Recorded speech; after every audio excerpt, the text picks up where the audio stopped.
Good morning, good afternoon, good evening, wherever you are, whatever you're doing, and welcome to another episode of Fan Focus by Anfield Index. You may have just finished enjoying your Sunday roast, maybe about to enjoy it, but you're still probably a bit mixed on yesterday, aren't you? We've seen some positive fan takes about the results and the way it's going. We've seen some negative ones as well in terms of the performance, the lack of attacking threat, and individuals critiqued, praised differently. Let's put it that way. There is plenty to get into with this one. I'm your host, Dave Davis, coming to you from just one of those crisp, cool evenings in Edinburgh. Only a few days till Santa arrives, and probably hoping or thinking more ahead to January, we might need a few presents under that tree. But let's have a look back to yesterday. And there's various takes on this. I mean, ultimately, it is a results business. And if you want to be positive, you'll say, we got 3 points. Huge positive, without doubt. Nearly kept a clean sheet against 9 men. Probably not really straight into the positive, am I here? But some individual highlights from new signings specifically. They had a real impact, didn't they? The new boys. And it's not been a great time for them recently. And I know currently that obviously Villa are playing United, so this could change. But Liverpool, as it stands, are level on points with Chelsea in fourth place. Oh, well, they're fifth, but are level on points with fourth place, Chelsea, and those Champions League places. So the table is starting to look a little bit healthier than it was the other day. However, I'm still struggling with a lot of this, and got to be honest. And do you know what? I'm just going to start with a tweet of my own. You can say what you want on this, but this is what stood up for me yesterday when we went 2-0 up. I said, before anyone gets too excited, we will 2-0 up against Newcastle away. They had 10 men. Remember what we needed, a bit of Rio Ungamoa brilliance. And people put all sorts of that, say, look at that, mate, we're on beats, give a fucking rest, blah, blah, blah. And as I put, people laughed at this, but you're seeing repeatedly with a 2-goal lead how weak they look. And Beth Lindop tweeted this as well, who has got the best tweet games probably in the patch journos at the moment, say, I personally would really enjoy it if Liverpool could stop trying to see if they can set a record for the amount of 2-0 leads they can throw away this season. Do you know who used to throw away 2-0 leads all the time and they used to get mocked? Arsenal under Arsene Wenger. Do you remember when they were called weak, mentally fragile? All things I think you could realistically level at us at the moment. Just, there's no way whatsoever you felt comfortable with it. I mean, I don't know how to describe it. It was a zero-sum game of football the first half. There was never any real threat of a proper game breaking out. In fact, Xavi Simons' red card probably changed. We'll never know what happened, sliding doors moments, but just changes the whole course of this, doesn't it, realistically? And shout out to Rory Greenfield on this, because I think he was right as well. Genuinely never seen a side like this. Be in complete control and something goes against them and they just crumble. Yeah. You could see the panic. And what intrigued me was to see VVD screaming at all the players as Richarlison scores that goal. His fault as well, wasn't it?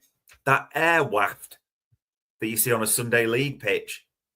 It's just really poor. But there is a mental weakness, a mental fragility to these players. We have seen it repeatedly. I mean, you can say that's too harsh, but the evidence is stacking up. And shout out to Taintless Red for this take as well. No such thing as a bad win. That is true. But damn, this was embarrassing. Terrible, terrible performance. Only and barely won because of gifts from horrendous Simons and Romero. Even the referee seemed to be giving things our way, and we still tried to throw it away. You could argue that's harsh, and if I'd go with embarrassing personally, but we were panicking against 9-man Spurs. It should have been a training game, shouldn't it, realistically? Should have been straightforward, keep the ball, and yet we just didn't in that last period. You'd have thought at times we almost had the 9 men. It was just so bizarre. The first half, like we said, was just nothing to it. And you thought after Brighton, would we see more, say, attacking intent? Yes, we can see the big chances. We might tighten up a bit, but it was just Arne Slot reverting to that zero-sum football. And I think this was true that Rory tweeted as well. Right now, we're getting by on individual quality rather than anything else. It's just not sustainable. There are no patterns of play, are there? Build-up was an issue again. And I just think that I'm going to say this honestly, and this isn't people will take this how they want, but we've looked better with Joe Gomez at right back than Conor Bradley. And Gomez isn't even a natural right back, but he's a better passer than Conor Bradley. When that back four is what it is, there's only VVD compared to Kirkes, Konate and Bradley who can progress the ball. The two fullbacks are runners, aren't they? You're seeing Curtis dropping deep, but yeah, just again, issues that we've seen again and again. Try and bring in a little bit of levity to the situation. A shout out to Michael Reid, who we've had on the show before, saying Richarlison has now scored in 4 Premier League defeats to Liverpool, the joy most by any player against us. Harry Kane also on 4. Quite funny that really, isn't it? Because you're like, bloody typical, he scores, but that thing when he's shoving Ekitike's head, was it, on the floor? Typical rat behaviour that, isn't it? So always funny to see when he comes unstuck and it goes, because Spurs are just Spurs. It's kind of funny at the same time. But I don't know what the crowd were booing at. It's a blatant red from Xavi Simons, just a brain dead moment. Thank God. Remember we were linked with Xavi Simons last summer. Thank baby Jesus, Moses and the Orphans, we didn't sign him. Jesus. And the Romero one. You want a yellow? You screamed at the referee already. You nudged him in the ribs when you've gone over. And you just whack Konate. I mean, they're the most blatant, easiest decisions to give in the world. And as Barry says there, not sure why there always seems to be a narrative around Spurs underperforming. Just a bunch of shite players who are only asked about kicking the opposition about. They're exactly where they deserve to be. Yeah, I don't know why people are talking about Thomas Frank and all those types of things. Spurs players are just Spursy, aren't they? They gifted it to us yesterday. And truth be told, the way we were playing, we probably needed those individual gifts. That is probably a little bit of the sadness right now, isn't it? But listen, you take what you can get in this game. Table's looking a little bit better. 3 points away is 3 points away. Maybe it's good. We'll have Christmas and move forward. And yeah, Wolves up next, isn't it?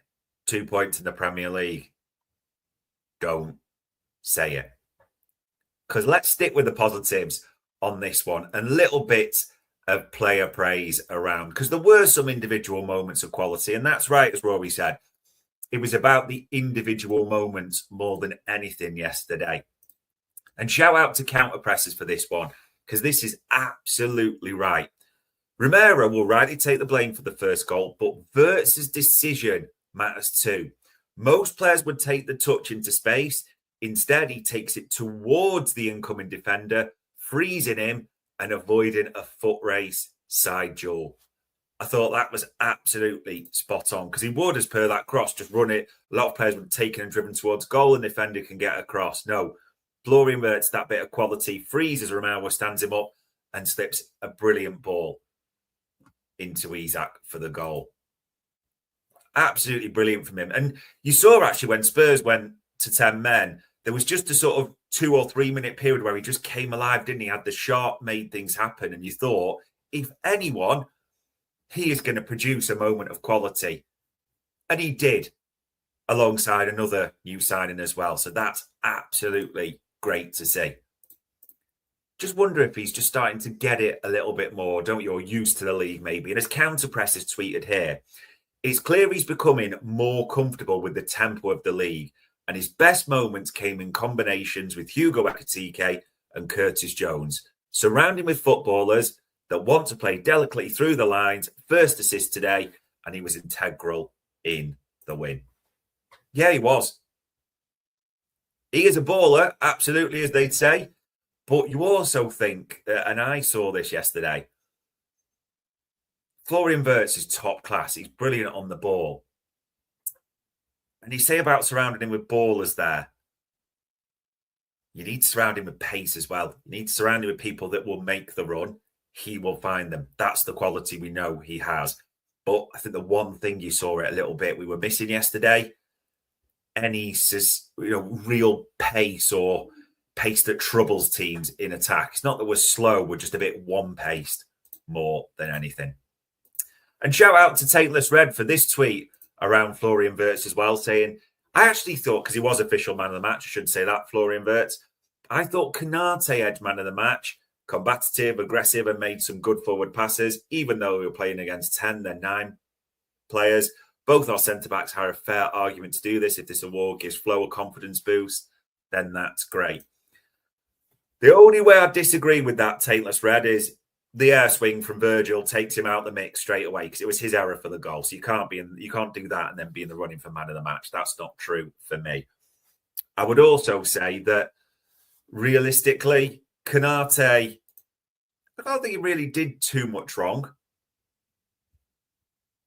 He would have just cleared it if Virgil had just left it, wouldn't he, as well? But Virgil took charge and then made the balls up. But there weren't many 9 out of 10 performances, will there, shall we say? That's maybe the best way of putting it. There was pass marks for a few and little bits, but nothing more. Although, as LFC Tandy tweeted here, and shout out to him, they will not be posting Wirtz ratings tonight. No, they won't.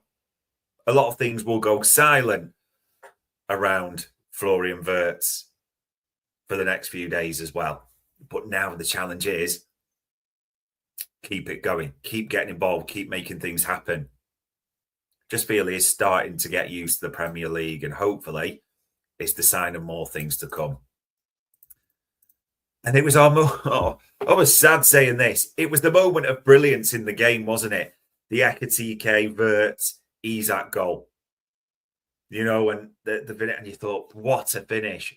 And then you saw him holding his ankle straight away. And it is important to say ankle because some are still reporting it as the knee, aren't they? But as Michael Reed put there, Alexander Isak is only the second player in Liverpool history to be subbed on score and then to be subbed off in the same game after Yossi Benayoun against City in November 2009. And he didn't score, but it also happened to Jeremy Frimpong, didn't it? At the same time. 2 on, 2 off in the same game. And it's great that the new boys were doing things with the Frimpong assist, the Ekitike goal. We'll talk about him shortly. The Wirtz assist, the Isak goal, the new signings being the key to a win. Because it's not been a good time overall for the new signings, has it, recently? There might have been individual bits. And we're so happy when that Isak goal goes in. We're thinking, brilliant, a moment of quality. And then disaster strikes. And this is probably a fair tweet by Sam Maguire there. That is how we felt in that moment. Now, shout out to Physio Scout, who obviously, specialist. I'm not going to disagree or pretend I've got any expertise or, going to challenge their opinion, so to speak. But he's saying, Isak had to be subbed off with a leg injury. On initial look, it seems to be an ACL. Initial contact was made with the ankle. But actually, all the reports are, despite what was said there initially, and it's fair to say that's initially because they just get a look at it, that it is the ankle. Now, spoiler alert, because a lot of people are just putting one line of Allison's thing in interview about Alexander Isak, saying he seems to be okay. And everyone's kind of, well, not everyone, a lot of people have jumped on that as it might not be too bad. It might be fine for the next game. I saw someone tweet.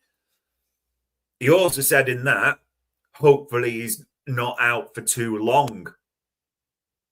So there's a full interview there. It's only about 3 minutes long. I wish I could play it for you, but we'll get copyrighted as normal, even though I give it the credit to that player or to that channel, whatever. But yeah, I don't think...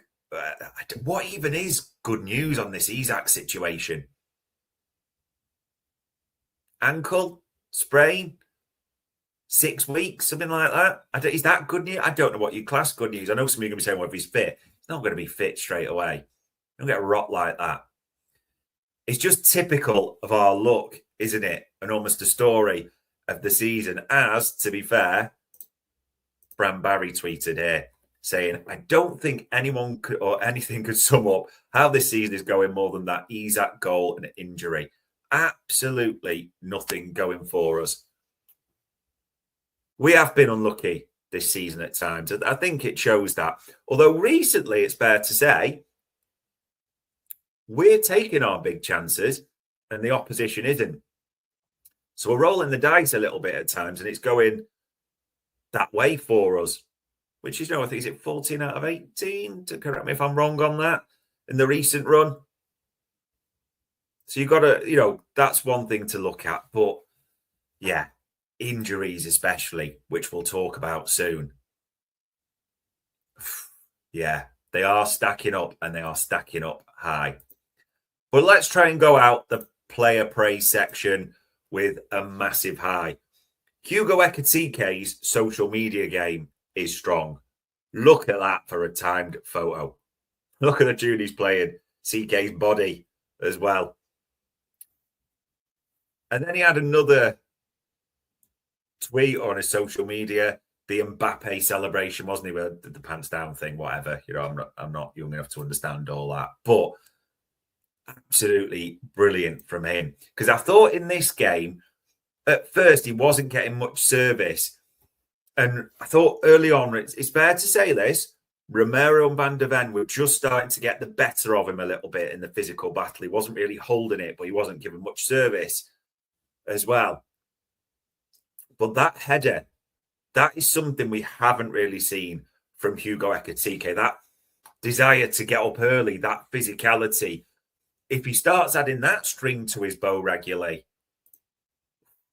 Premier League defences, all the best. And TNT put it out as well.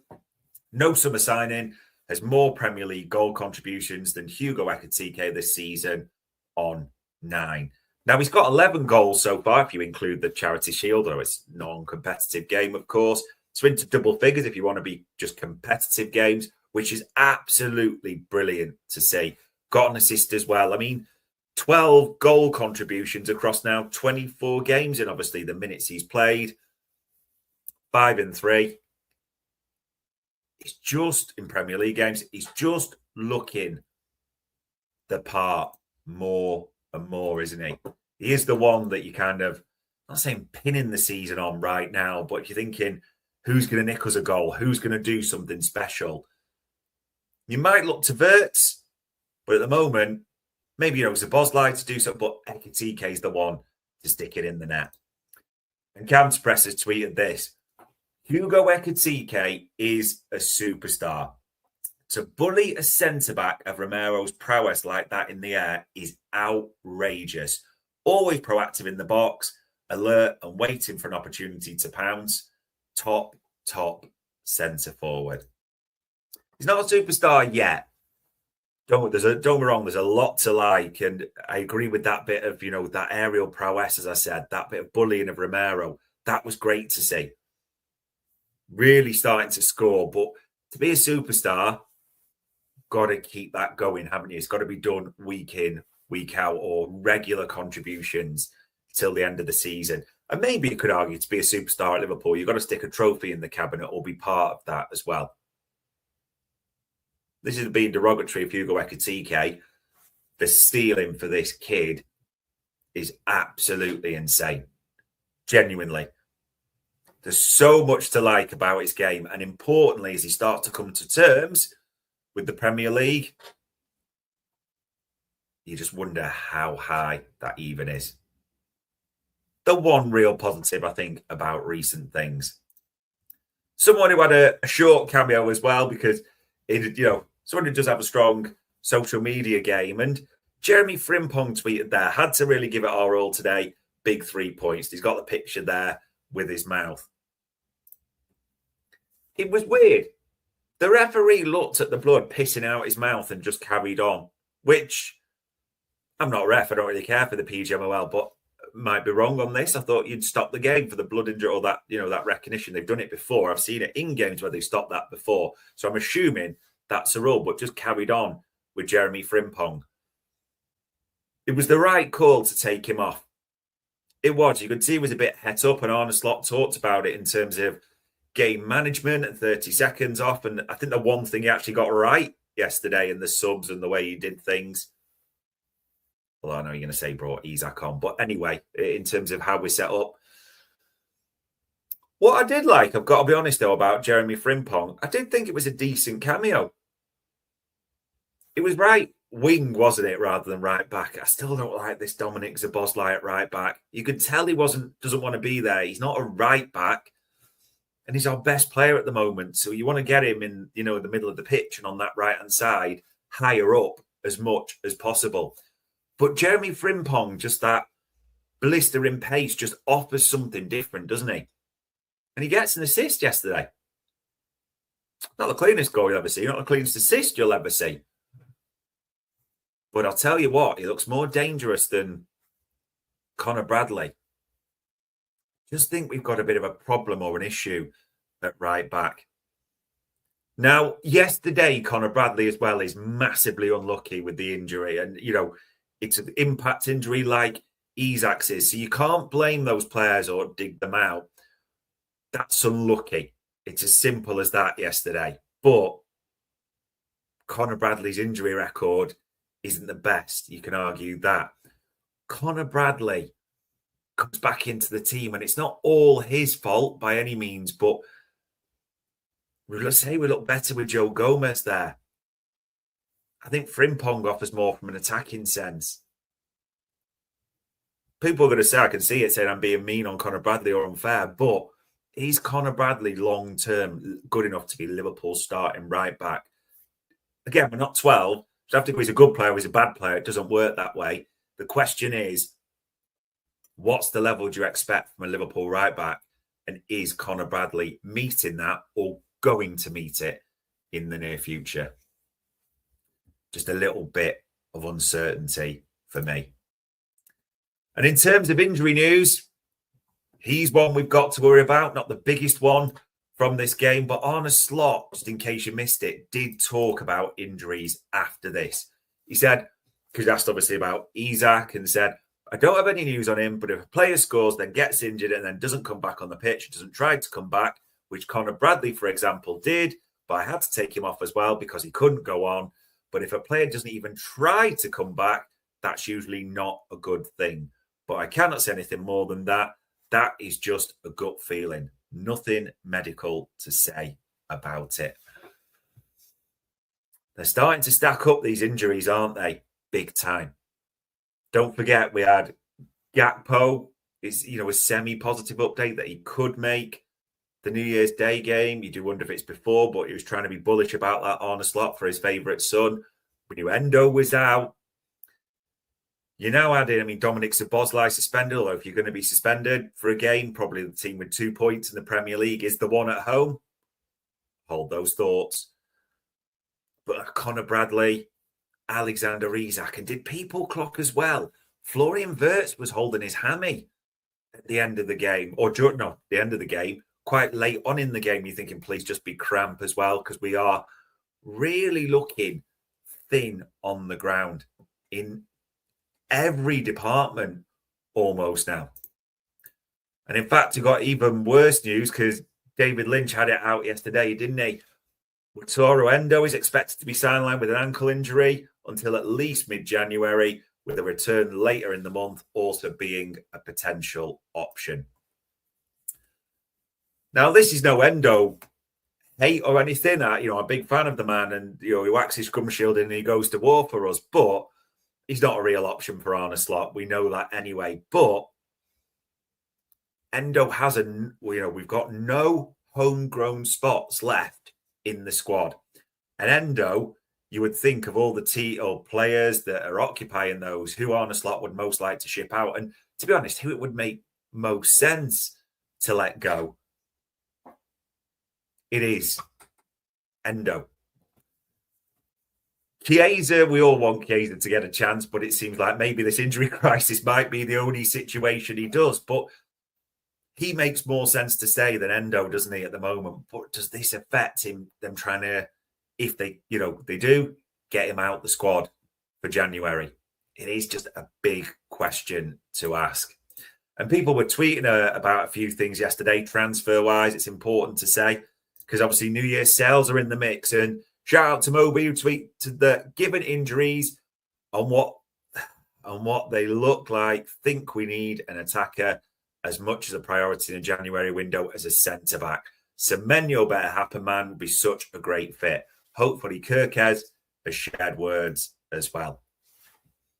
If Alexander Isak's injury is as bad as feared, or is the worst case scenario, in touch wood, we'll see. But we're going into a period where you're looking now and thinking Isak, Gakpo and Salah aren't available for your attacking options. They start to look very thin on the ground, don't they? There's a huge reliance there on Hugo Ekitike. Chiesa comes into the mix, doesn't he? Yeah, you've had Florian Wirtz play off the left. How much do you want to give Rio and Gamoa? You are just looking very light. And hopefully, don't get me wrong, Gakpo could be back soon. Yeah. And Semenyo, of course, we're going to talk about him. Now, Antoine Semenyo we're 99% certain is going somewhere in January. And as Indy tweeted there, he's agreed personal terms at Liverpool, City and Manchester United. Our attack is one-paced. Our attack lacks real physicality. He can provide that. He's quick. He can play on both sides. I think more and more are starting to come round to this, although, again, more and more still thinking centre-back and other areas like progression, the priority. I get all that as well. The Semenyo side, though, this is really important to say. Do you remember when Wirtz was moving in the summer and City were convinced they'd got their man, quote unquote, and that they were going to land him? The exact same City sources that we've been speaking to are confident now on Semenyo. But Liverpool side will feel confident. In simple terms, Semenyo is going to move, and most likely, I believe in Indy's tweet there, and we know what the goat has a penchant for a little bit of joviality or liberal fragrance in his article, shall we say. But I think it's important this. I suspect Semenyo has agreed terms or spoken to all parties. He's just got to decide, hasn't he? Has our need for Antoine Semenyo increased with what you're seeing? That's maybe the biggest question of this. Is it a priority still? Or are other positions, which I think they are, DM, centre-back, right-back, etc., all ahead of that? That's the big question you've got coming up from these New Year's sales. But we'll try and finish Fan Focus on a little bit of a high because buying space, we've been tweeted again about Florian Wirtz and other things. A shout out to Beth Lindup, who said, the greatest gift of 2025 has given us is the rise of this account. I'm struggling to argue with that because on Fan Focus, we were coming to our end of year awards. Yeah, buying space might be the contender for definitely breakout account winner. Top account? Oh, going to be hard to award that next week. But here's why I'm putting Beth Lindup top of the Patch Journo rankings, because she was spot on there and with her assessment. Lewis Steele, he's trying to go all hipster at the moment. Just on the way back from London, I'm not even going to pronounce it how he spelt it there. Liverpool were deserved winners and some top individual display. Florian Wirtz in particular, Both strikers showing they know where the goal is, and that always helps. 3-1 on the bounce, but still lots of room for improvement. Mentions liking the Jeremy Frimpong cameo. Now, there's some bits I agree with. That I didn't mind the Frimpong cameo. I can take that. Good to see both strikers hit the net. Totally agree with that. Oh, being fit, please, would be key as well. Room for improvement. I definitely agree with that. Deserved winners. Maybe just. I can get behind that. Top individual displays. I can't really get behind that. I thought moments of individual quality, but top individual displays, Florian Wirtz in particular, I think that's too strong. Doesn't mean they played badly. There was moments of brilliance, as we saw, or individual quality, but not a day for top displays. Which probably is the right place to end it, because coming towards the end of the weekend and Christmas week, Liverpool will be level on points with Chelsea at Christmas time. We've won a few games. And it's not being all doom and gloom, but it's not being toxic positivity at the same time. The truth is usually, for fans, somewhere in between. Well, that is the last Liverpool game we will review before Christmas on Fan Focus. I hope you have a great festive period. I genuinely mean that. I hope you all have a nice time. Happiness and health is all you can ask for in life. If you get those two, you are very lucky people. The fan takes again have been brilliant. It is still my guilty pleasure of a show, and it is great to see people commenting and watching. Because on Sunday evening, the 21st of December, that was another Fan Focus for Anfield Index.